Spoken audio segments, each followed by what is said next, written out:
When I was a naive 24-year-old, met a charming and very smart and way older man, we call him Jake. His sister is Dana, and I'm Jai now to the story. Jake was 42, recently divorced, or so he told me, and got a kid that he would see on the weekends. We met online through a poetry website. Where both of us used to write, he was very aloof and stern in his comments, and not very popular on the website, because he used to always come off like an arrogant prick, but I really liked his poems regardless of his personality. And that's how it began. I commented on one, and he instantly PMS'd me back, praising my writing and asking me if we could collaborate on a duet together. I've already done it 1,000 times with a few friends and people on the site that I respected. So I said, sure. So long story short, we met on Hotmail Messenger. This was nearly 11 years ago, kids, so no WhatsApp, although we did chat. On Facebook too. This will be relevant. Later we instantly connected. He was funny, handsome, and really sweet, underneath all his bravado, and his dark sense of humor was right up my alley. We spent months pulling all-nighters just talking and writing together. Not humble bragging, but I was pretty pop on the site because I won a few awards. So by association, he became popular too. People started to read Jake's poems and commented, and obviously he got a huge head about it. But I digress. Our relationship became more serious after he confessed that he was falling for me, and I was smitten. So I went along with it.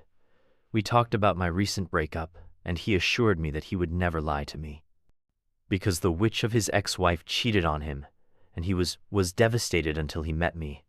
I was shocked at how bad her ex was, but assured him that I was all in. One important detail about our turbulent romance is that he was in South America because he's from there, and I was still living in Italy in my hometown. So after almost 2 years of excuses for how tied up with work he was, I decided to surprise him with a visit. I bought my ticket, and it literally was like a dream. He picked me up, we kissed and hugged, and he took me to his beach house, which, by the way, would have been my first red flag. But I was dumb, young, and in love, saying that it would be so much easier and fun for me to do touristy stuff on a beach port than staying in his suburbs house with no car. I told him on such short notice that he didn't have the time nor the means to take time off, which again, blatant lie, because he was one of the partners of the company. But again, I bought it, and off I went on my own almost for the entire week that I was there.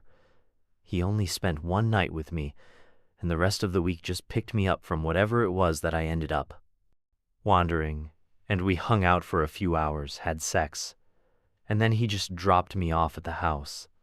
I know that most of you are thinking, come on, Op, just get your head out of your ass and realize what a bunch of that is. And believe me, now writing this, I realized how much of an idiot I was. But it gets better. The day before I had to get back to Italy, he took me to dinner with his 6-year-old son and his sister.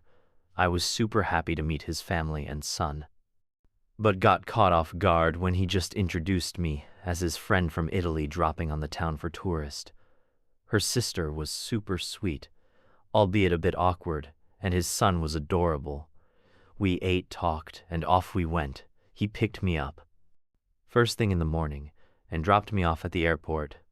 Now that you got the full story, I'll get to the good part. 2 days later, and still a bit jet-lagged, I got a very interesting email. Her email was short and very simple. Dear Gina, I know that you might think I was weird and maybe a bit rude when we met, but it was only because I was tricked by Jay to join the dinner with his kid.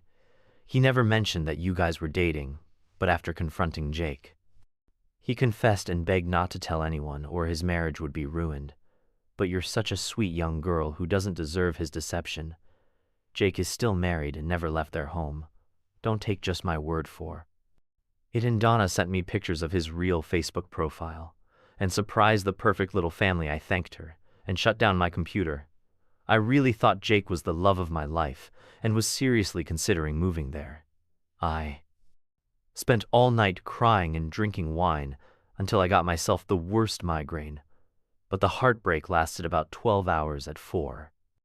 In the morning, I got up, showered, made a pot of fresh coffee, and started planning my revenge.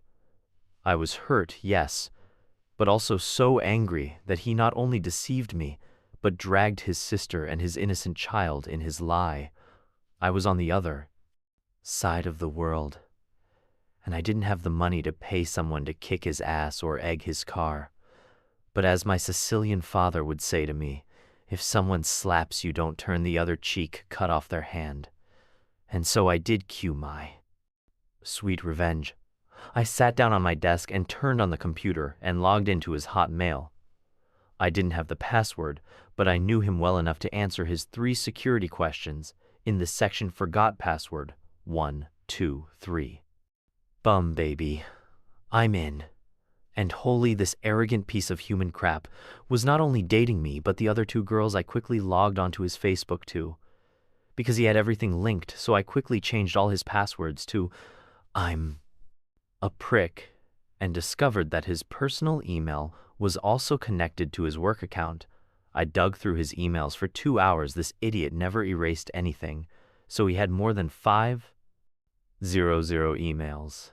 Until I found something very interesting: the girls he was also seeing, and their very hot email exchanges, dick pics included. So what did I do, you guessed?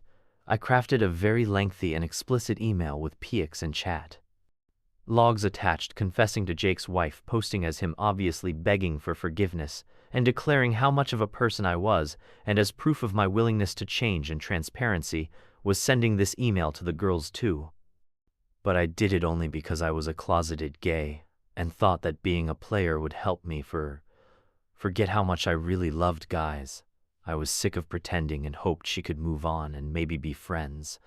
But not only to them, I copied his entire list of contacts, including the CEO and partners of the company he worked for, his parents. And of course, this email was perfect.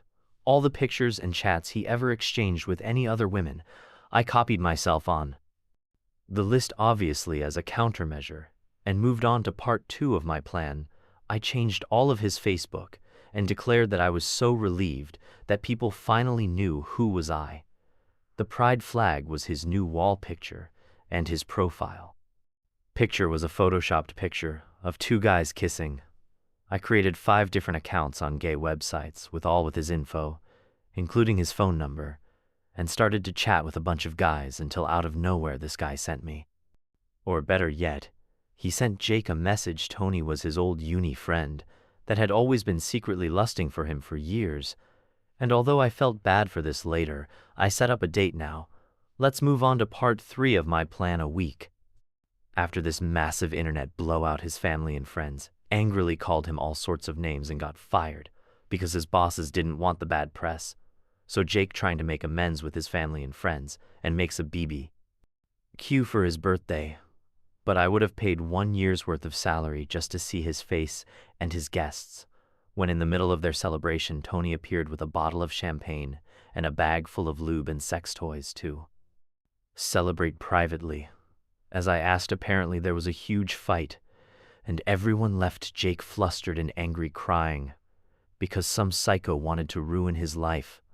I blocked him and forgot about everything until 6 months ago, when he, out of the blue, sent me a message on Instagram asking me why I disappeared and didn't support him when he was at his lowest, and, oh boy, the satisfaction I felt when I only replied back, "Sorry, Jake, but I think everything you got was karma for all the lies and time wasted you feed me. Good luck. Oh, and by the way, it was always me." I then blocked him and made my account private. Jake did try to call a few mutual friends to try to get them to give him my number, but they ignored him. They also got the infamous email. So, yeah, I got my revenge, and I was worth every single hour update. Number 1, for those who think making him appear gay was wrong of me, let me tell you that it was only because of his very machismo attitude and homophobic personality, and because, sadly, for most Latin males, there's nothing worse than gay people. I am 100% with the gay community, and love and support them. Dearly update. Number 2.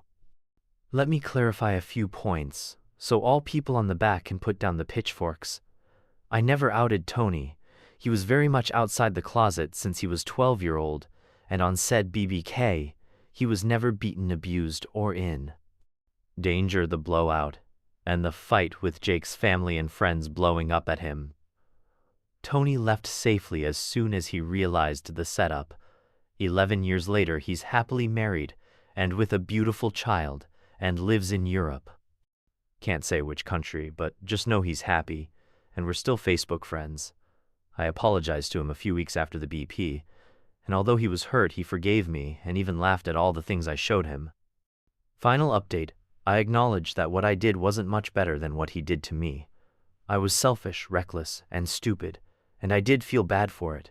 And actually, after all that blown, I reached out to Tony and apologized to him for dragging him on my petty revenge. He was upset, but after hearing my side, he was glad I did. He only wished I was upfront with him. We didn't end like BFF, but he's still my friend on Facebook and always sent me updates on his life. And to clarify some few. Point number 1. I'm half Italian, half Latina. That's why I'm fluent in both Spanish and Italian. Number 2. We met on Spanish poetry. Website. Number 3. The mutual friends I talked about are a few friends who lived in South America and wrote on the site with us.